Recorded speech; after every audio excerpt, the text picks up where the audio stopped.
Tiniyak ng Senado ang pagkipagtulungan sa Uplift Committee na ekutibo para sa pagtugon sa epekto ng krisis sa gitnang silangan. Kaugnay niyan, iniulat ng ilang ahensya ng gobyerno sa Senado ang kanilang hakbang kung sakaling mangyari ang worst case scenario. Si Luisa Elispe sa sentro ng balita.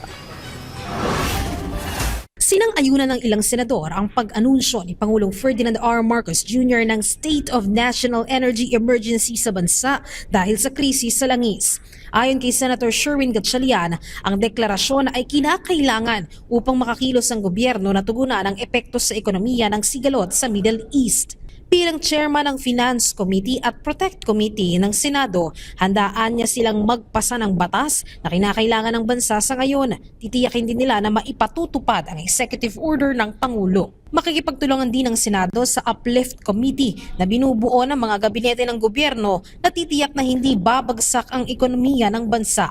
Kahapon, sa pagdinig nga ng Protect Committee sa Senado, inilatag na ng mga kagawaran ang plano nila para sa pagtugon sa krisis.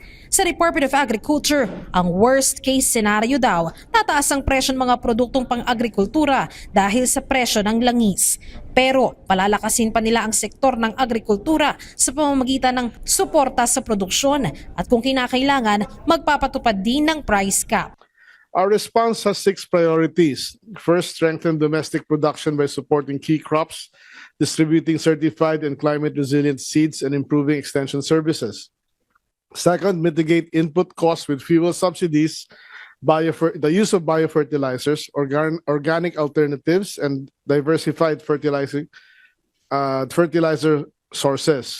Protect consumers through price monitoring, targeted food assistance, and strategic buffer stock releases, and impose price caps where needed. Nandyan din ang pagbibigay ng fuel subsidies. Katunayan, simula sa unang linggo ng Abril, magbibigay na ng tigda 2,000 pisong ayuda sa higit 4 na milyong magsasaka at mangingisda. We will be releasing yung budget namin of 10 billion pesos, yung presidential assistance for farmers and fisher folks na sagaan namin, hopefully by the week of April 6. We are just waiting for the SARO, which the DBM has committed to release by first week of by April 2 ang commitment ni Secretary Toledo. We will be giving 2,325 pesos to 4.175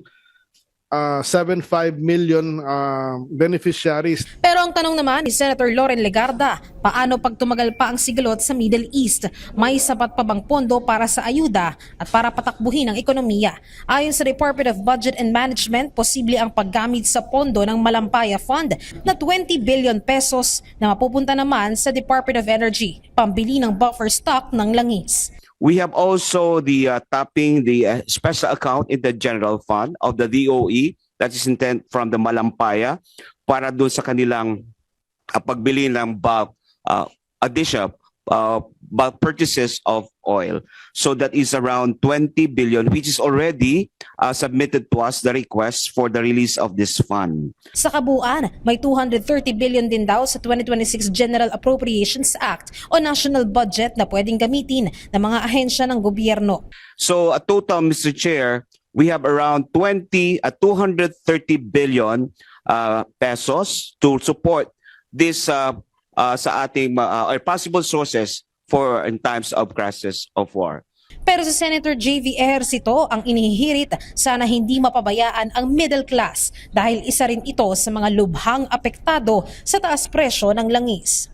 Kailangan din po nating pagtuunan ng pansin ang ating mga middle class income earners na siyang bubuo sa 40% ng ating populasyon. Sila rin po ang sumasalot mapasan sa bigat ng krisis na itong ngunit walang nakalaang ayuda para sa kanila. Si Senator Bam Aquino naman, sana naman daw hindi madamay ang mga palengke, ospital at mga eskwelahan sa krisis sa bansa. Dapat matulungan din ang mga doktor at nurse na nagko-commute papasok araw-araw at hindi hayaang magsarado naman ang mga paaralan. Sa pagtugon po ng krisis na ito, kailangan nating tutukan ang presyo sa palengke, siguraduhing patuloy ang serbisyo sa mga ospital at panatilihing bukas ang ating paaralan. Bukas, magkakaroon muli ng panibagong pagdinig ang Protect Committee ng Senado para makabuo ng contingency plan na isusumite kay Senate President Vicente Sotto III at pati na rin kay Pangulong Ferdinand R. Marcos Jr. Luisa Erispe para sa Pambansang TV sa Bagong Pilipinas.